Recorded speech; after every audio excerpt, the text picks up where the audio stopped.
have been university able now. to do that. I mean, it's an incredibly important message that you have been able to pull right from wrong. I mean, you've done a degree in criminology, yeah? And you've become a husband and a father. Now, that's interesting in itself, because how will you bring up your youngster to not fall into the same trap, and to understand that no matter how bad things get, you know, you've got your life ahead of you and there must be a way to pull yourself right. Yeah, definitely. I think it's just modeling the messages that I promote on a daily basis.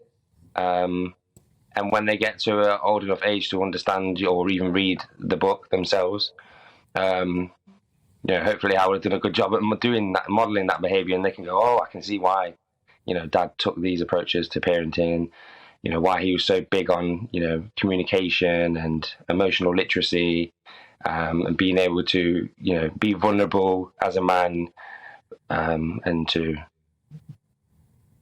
approach me about their problems, hopefully, throughout their whole lives. Jay, what's your message to young people who are watching this interview now, who go on nights out, and it is very common to perhaps get into a fight or an altercation at the end of the night? I mean, this really is the reality, isn't it? That one punch can kill. Yeah, definitely. One punch can kill. And I would say we've got to become a lot more accountable for the choices that we're making. Just in terms of men challenging each other when they see misogyny within their group, when they see racism within their group, or when they see violence within their group. And that's kind of the message that I'd like to put out there, is that we all need to support each other, and that hurt people. And if you are hurting people and you are having too much to drink and it's all spilling out, you've got to be accountable to talk about those problems that are spilling out.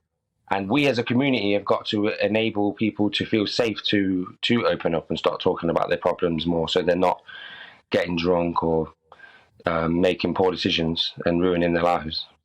And don't you think it's really important? I think the message of your book is also that even no matter at the darkest times, no matter how how badly you think you've wasted your life, or you've committed something terrible that you're never going to be able to get past, that you can pull yourself through the shame and that you can rebuild your life.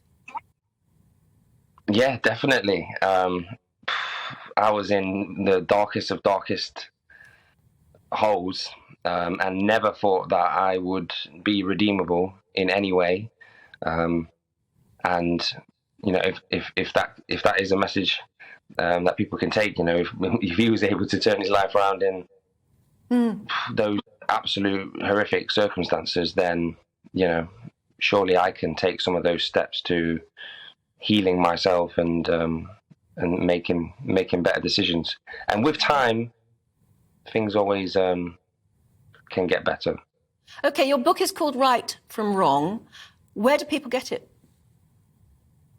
It's available online, wherever you get your books from. I recorded the audio version as well, so for those that find it more difficult reading, that feel free to download the audio. Just all good bookstores really, and online, the usual. Or Google it. Amazon. It's called Right from Wrong. Jacob, thank you so much. Really important message. Thank you very much